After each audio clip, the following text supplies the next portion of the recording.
Okay, so we're going to get into disassembling this gun. It's good to have your screwdriver set with all the different screw bits in there so you get the right size. And this one here will clear the weapon first. Nothing in it, okay? Now, you want to get the bolt out. Now, like I said, rotate this around. Now, this thing was stuck. What happened is somebody had it open and bashed it and it was bent, and I had to kind of bend this and rework it around. Now, on these guns, you do not want to damage this dust cover, because the only way to get it off and replace it is to unscrew the barrel from the receiver. Okay, so it's very critical that you don't mess with this, or if it's dented, be gentle with it, get it to operate. This one would not move when I got it. Now, when you're buying these old guns, you got to check them out. Make sure nobody's done anything to them so they won't fire. One thing people do is you'll find some of these guns where the chambers are welded shut. It's because they're used for drill rifles in high schools, and that was a way of deactivating the gun. I'll show you some other things. Usually they clip the firing pin or they screw with it or something. But before you even start, look the gun over. Make sure the screw heads are not tore up. And on these, what's critical, up here on the barrel bands, make sure that these springs are able to move and not rusted in place, and make sure the screws, because a lot of these older guns, like the old Mosin, the Gants, the 91s, you gotta unloosen this band. That screw's gotta turn, and then the band will open up and slip off. Alright, so we cleared the gun, and now we're gonna go to where we get the wedge out and we'll get the bolt out. So we know the thing is in the correct place. Alright, give it a little bash. And this thing, let me see there. And this thing had the hell knocked out of it more than once. And it wasn't me that did it. And then just like on the Vetterlis, your bolt comes out. Okay, nothing broken, nothing screwed up. And now what you can do is depressing this will take the pressure off the spring. So you depress this here, turn the bolt, and then if you're lucky, you will look and see that your firing pin sticks out. So you have a firing pin present. So your firing pin ain't snipped. And I had one of these, how they deactivated it is they snipped the pin and they ground this to where it wouldn't engage the sear. And the reason they did that's how they deactivated it. They cut off the firing pin, so even if you put a live round in and slipped off the sear, it wouldn't hit the cartridge. So that had to be replaced. I don't think it was on this one. Alright, so we'll slide the wedge back to keep it from being damaged. Alright, now we're going to come up here, and what's critical, especially on a lot of these older guns, we'll get the cleaning rod out.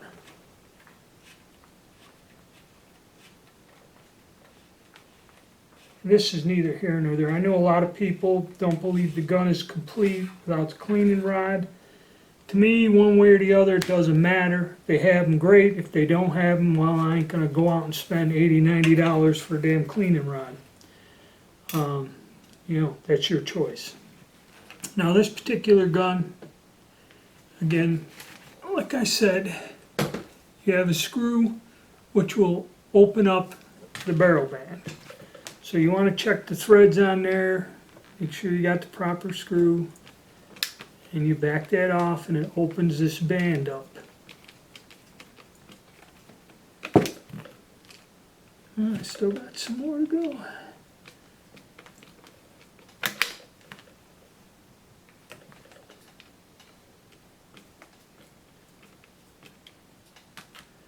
Alright, that's about it.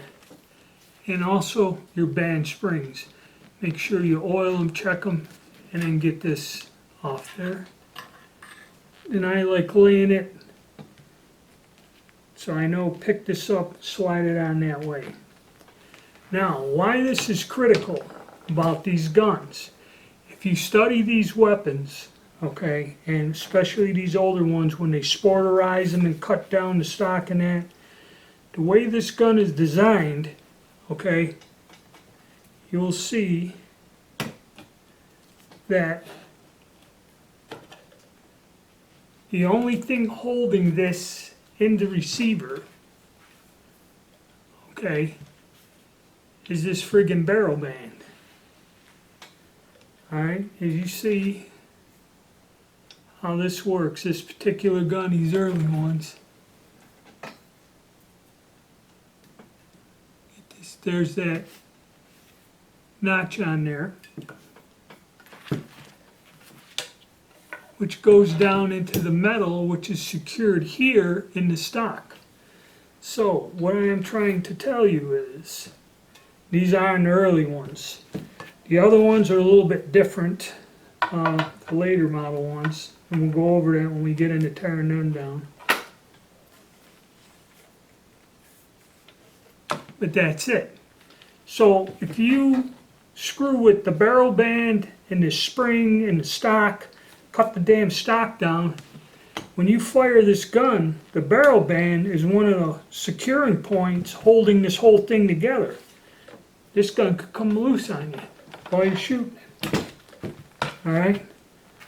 So that's why I understand the design of the gun and how it works before you know, like I seen people buy Beaumonts that were cut down and you can't shoot them. It's not safe. So understand that. These guns are pretty simple and they were not meant to be fooled with. And we got a serial number here, 8133. Okay, got a serial number down in the stock. 8137, it could be, yeah, it might be a 7, so that's matching. Alright, hooray. Okay, now what you're left with two screws here. And we'll take all the metal out of the stock here.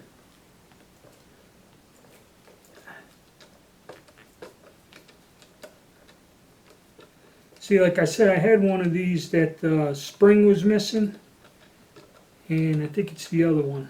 I had to replace it with something else. But some of these parts, not so much the screws, but like that spring, I think I took it off a later Vetterli gun that somebody had. It was smashed to pieces and basically a parts gun.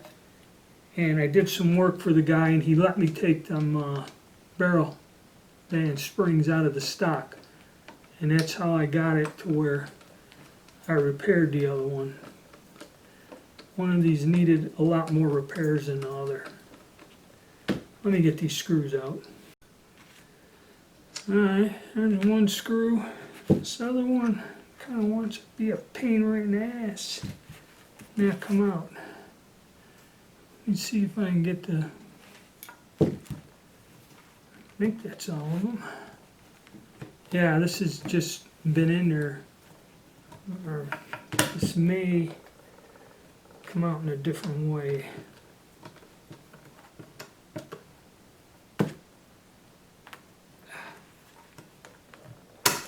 See, these things swell up over time, the wood swells. Okay, I got that out. Okay, pretty simple trigger mechanism here. Okay, not in terrible shape, fairly clean, flat spring controls the trigger. And then up here we have our other little portion that we'll try to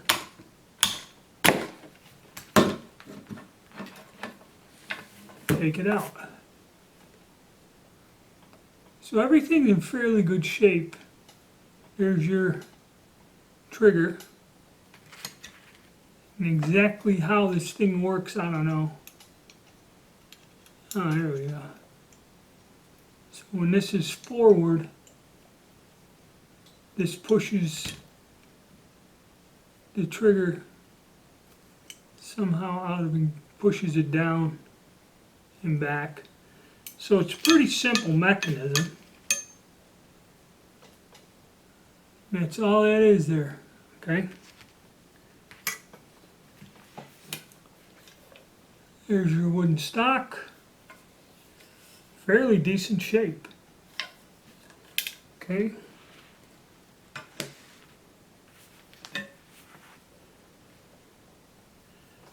And the reason the guy, when he wrote the book, he's going to museums and looking at these guns, and he can't take them apart.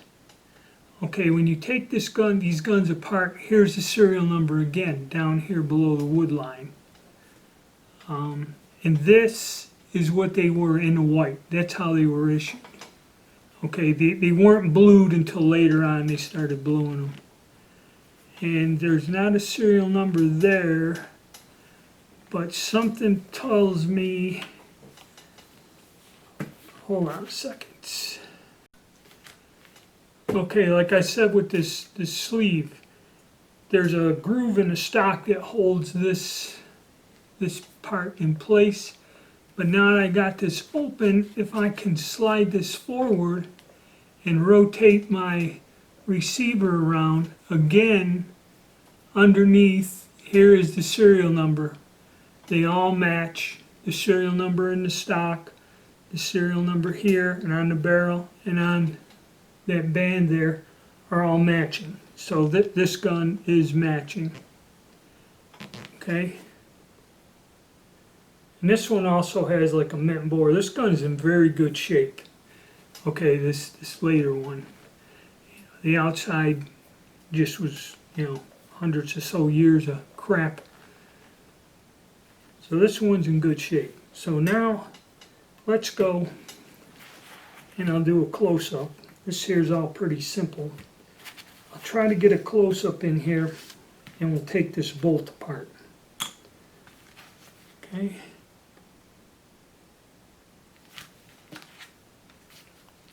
Okay, here's your bolt. Now this is just like the Vetterli bolt, very similar.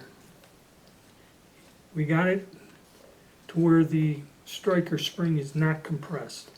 You just screw this off, and like I said, these are not interchangeable with the Swiss Vetterli. They're a totally different gun. Okay, steel cap, the nut, the spring, and like on our Vetterli, the striker. But this is how the striker looks with the firing pin. Okay.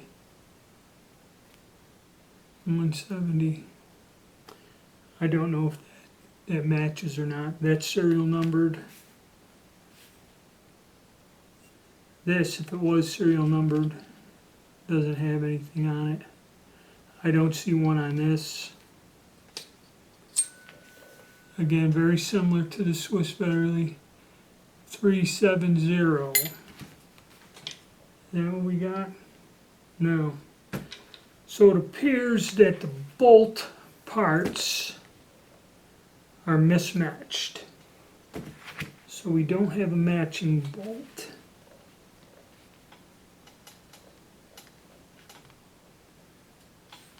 Okay. This should come out much like the Vetterli, and if something really is stuck, really shouldn't screw with it. There's a close-up.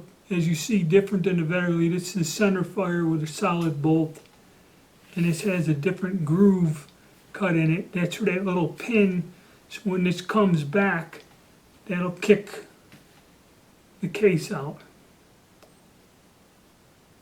So that's how that looks. I'm not going to pull this out because this is spring steel and under tension, and I don't want to beat on it.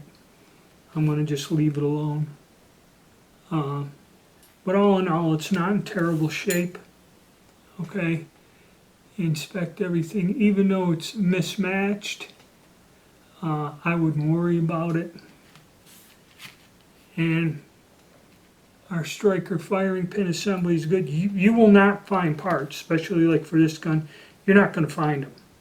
Okay. So before you buy, and like when I bought these from Rock Island Auction. Okay, so I bought these all sight unseen. I could not examine the gun, all right, and their descriptions are vague, but somewhat honest. You know, they mention that they're not in the best of shape and there may be broken parts or missing parts. So they were honest about it when they grade it. They're fairly honest. This particular one I like is the nicer one. The older one's a little bit more beat up. But that's what you would look for, okay? So, basically I'm pretty well happy with this gun and the condition it is and that.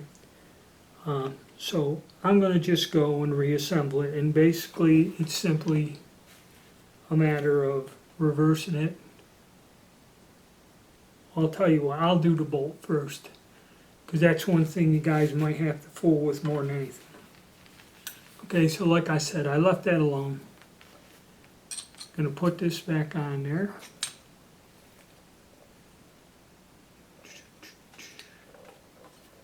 And just like the Vetterli, you have to press that down. That's in the open position. And you use back here where this cutout is, that's in the fired position. And then you'd put this in, push it in, lock it in place. So now the bolt is locked in a closed position, the firing pin's protruding. Put the spring on. Cover over.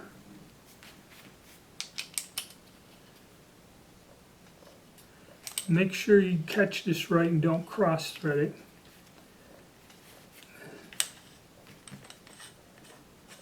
And it goes on easier when you don't have pressure. You know, you can have it in an open position, and if you put enough pressure on there, you could get it, but there's possibility of cross threading.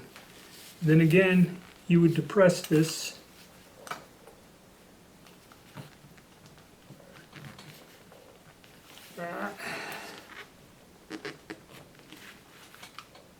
Well, I'm going to leave it aside for now. But when we put it back together, you can always just put it in the receiver part way and give it a twist, and that might help. So we inspected that. The firing pin looks good. We can see it protrudes. If you can't see it in a closed position when you have it out in the bolt, you got a problem. So that's where you'd want to look. Now our stock.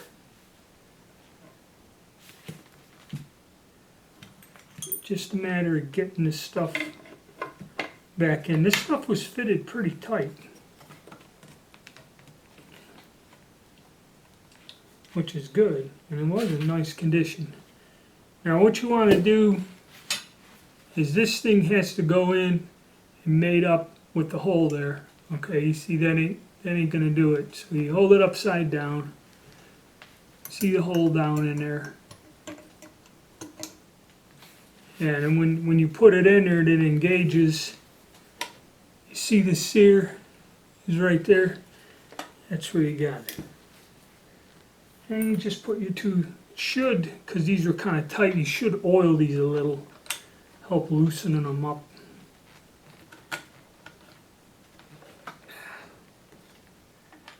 Didn't bring any oil up here with me.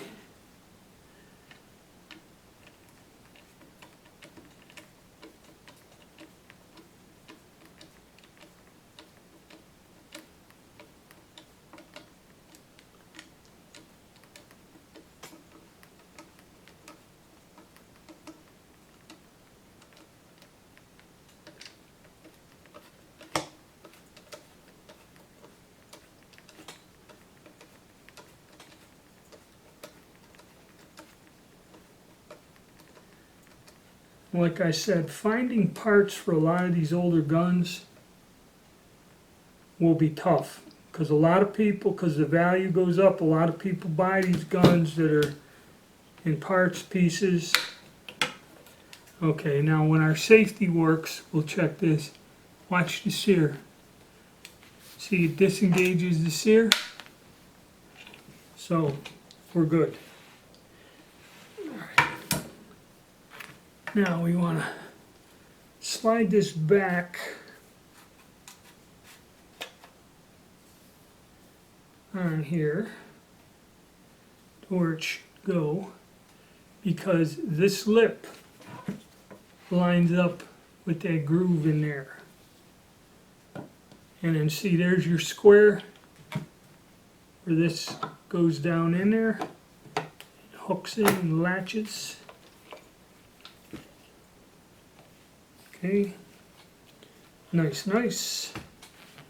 Now, like I said, these things can get rusted. Now, all of them usually have a little hole here, okay, somewhere, where if you have a very fine punch, you can drive, there's a pin that goes through the stock. But be careful. You drive that out and loosen it, they will be rusted and that in there, so you can add some oil, basically maybe just soak oil in it and leave it for a few days before you mess with it if you got one of these that's frozen real bad. Okay. And we take our thing, because this is the way we did it. And like I said, this is critical, these parts, because the other one came, it didn't have the spring, which if you take this out and shoot it without the spring there, wrong way there. The gun could come loose on you while you're shooting it.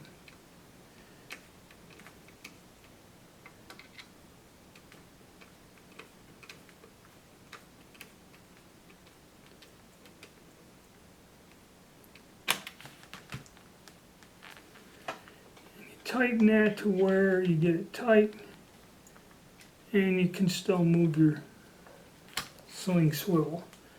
So there, we're done there. And this can go back in. It's happy home.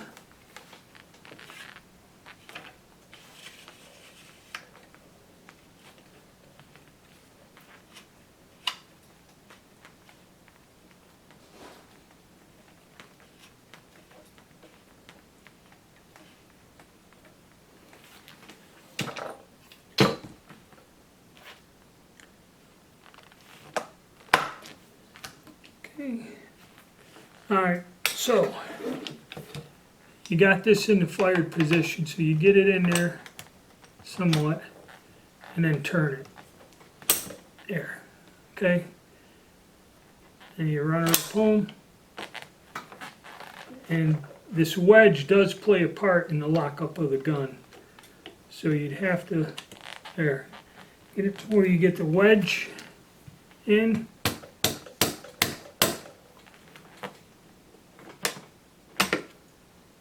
And we're good. We're good to go. Okay? Alright, that's that one there. Now, what I'm going to do is I'll disassemble the other one, and we'll look at it when I got it disassembled. We're not going to go through all this again. But we'll take a look at the older one and see if there's any difference with it. Now the second gun, because there's no need to repeat myself, looks in good shape. I believe the stock does not match, but then again, when we look here underneath on the receiver, there's a serial number of the barrel, and also it could be these flats are worn. These flats look worn. There may have been stampings on here and just got worn off. There's a whole bunch of little numbers, and I believe PF and a crown is proof or quality sign. And again, the bore on this one isn't terrible either. Okay, this gun's in fairly good shape. Now the stock does have a serial number in it here, and there is a name. There's another stamping up in here. I'm not quite sure what it says.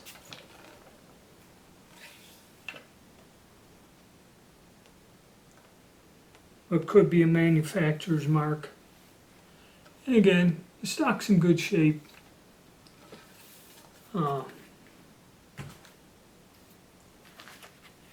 So this one here, I want to show you the bolt. Now when I got this one was basically kind of deactivated in a way. What someone did is they ground this to where it wouldn't hit the sear, and the firing pin was not in there. So what I had to do is that piece was completely shot, the firing pin. I called several places looking for it, and they don't have it. So what my solution is, and I think I might have to work on this a little more, it's kind of sticking in there, doesn't have the correct taper, is I had to fabricate this from the firing pin striker out of a 70-87-15. I took it and cut it off to a point, machined an extension on there, and then internally threaded that with a set screw. And I think this has to be ground more. I think it's too wide. It's fairly straight, but a little bit, yeah, this has to be ground here. I have to touch this up. But yeah, you may have to have stuff fabricated on these guns. So I know this isn't matching. There's a symbol on there, but no numbers. And some sort of number there. 0609.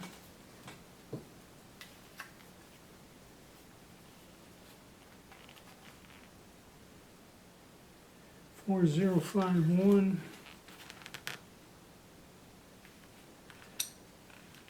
Nope, don't know. So it's probably all mismatched. And this here, if you look at it, you see where it's ground to get it to fit in there. And this one kind of sticks funny a little. Now this one may pop out.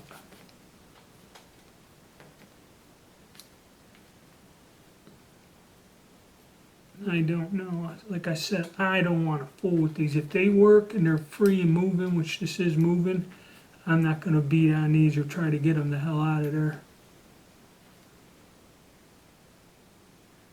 It's got a proof mark on it. I'm going to just leave it alone. Sometimes it's best to leave it alone. It moves freely. It functions.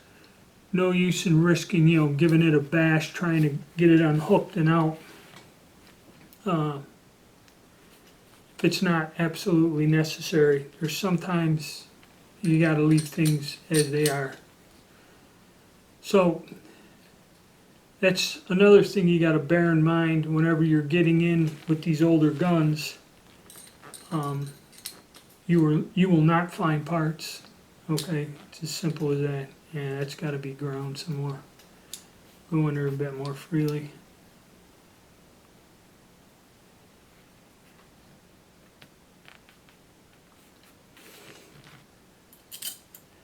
And so that's basically it. These single shots are pretty simple. They're not a difficult gun. The only thing is, like I say, I advise, is say one of these screws is really messed up, okay? I would not attempt to get it off if you have trouble. I would leave it alone until you locate spare parts, okay? Because I know, like with the Carcanos, a lot of guys want to get them Carcanos apart. Do the same trick again. And clean them out, which I understand that. But when you have to go and tear the screws out, because I have two of them that I did not disassemble, because them front screws, yeah, see, I slid that up to look for a serial number.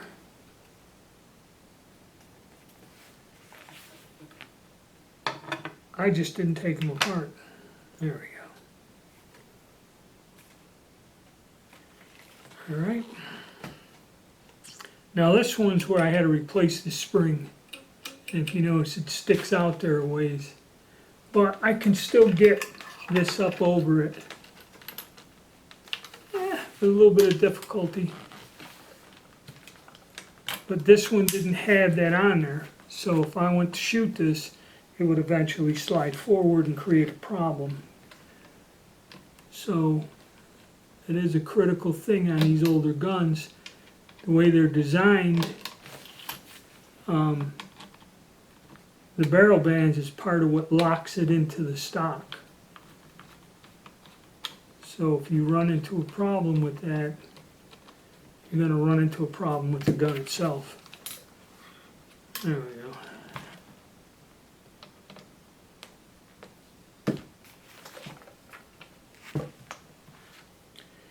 Again, be careful. Slide it out.